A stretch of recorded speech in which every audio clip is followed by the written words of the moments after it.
Question कह रहा है what are the component of the transport system in human beings and what are the function of the these component. Question हमसे पूछ रहा है कि जो ह्यूमन ट्रांसपोर्ट सिस्टम है, यानी कि जो हमारा ब्लड कैरी करता है, जो हमारा ऑक्सीजन भेजता है, CO2 वापस लाता है, न्यूट्रिशन है जो बॉडी के सारे पार्ट पर जाते हैं, तो उनमें जो ट्रांसपोर्ट सिस्टम है, उस ट्रांसपोर्ट सिस्टम में कौन कौन से कंपोनेंट है और उनके फंक्शंस क्या है। तो अगर हम बात करें मेनली फंक्शन की, मेन फंक्शन जो ट्रांसपोर्ट सिस्टम में काम करते हैं वो तीन है। सबसे पहला हार्ट है और ब्लड है और ब्लड वेसल्स है। अगर हम बात करें हार्ट की, तो मनो जो ह्यूमन बींग्स का हार्ट है वो जो है 4 चैम्बर्ड होता है। मैं इससे बना लेता हूँ। जो ह्यूमन बींग हार्ट 4 चैम्बर्ड होता है, इसमें 2 एट्रियम होते हैं और 2 वेंट्रिकल्स होते हैं। ये हो गया अपने लेफ्ट एट्रियम और लेफ्ट वेंट्रिकल, और ये होगा राइट एट्रियम और ये होगा राइट वेंट्रिकल्स। तो हार्ट जो होता है, हमारा जो ऑक्सीजनेटेड ब्लड है उसको पंप करता है सारे बॉडी पार्ट के अंदर। यानी हार्ट का सबसे पहला काम ये हो गया कि हमारे बॉडी में जो ऑक्सीजनेटेड ब्लड होता है बॉडी पार्ट में जाता है, वो हार्ट के द्वारा पंप किया जाता है।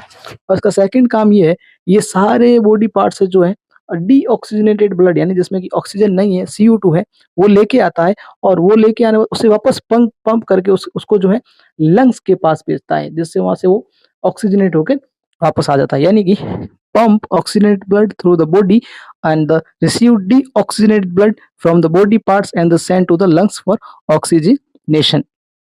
ये हमारा हो गया हार्ट, जो पहला कंपोनेंट है।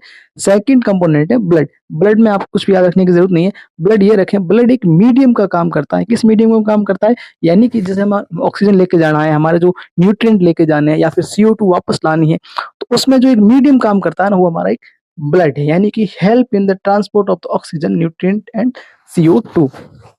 थर्ड हमारे पास आती है ब्लड वेसल्स।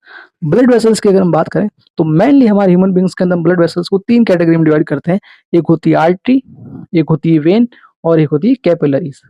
जो आर्टरीज जो होती है वो हमारे जो ऑक्सीजनेटेड ब्लड है उसको हार्ट से शरीर के बॉडी पार्ट तक लेके जाती है। यानी कि आर्टरी के अंदर ऑक्सीजनेटेड ब्लड या O2 जिसमें होती है वो ब्लड सर्कुलेट करता है। और अगर वेंस की बात करें, तो वेंस में जो है डीऑक्सीजनेटेड ब्लड है, यानी कि जो CO2 जिसमें होती है वो अपने इसमें ब्लड जो है इसमें फ्लो करता है वेंस के अंदर। और कैपिलरीज जो होती है आर्टरी का जो आगे जो डिवाइड होती है उसे हम कैपिलरीज कहते हैं।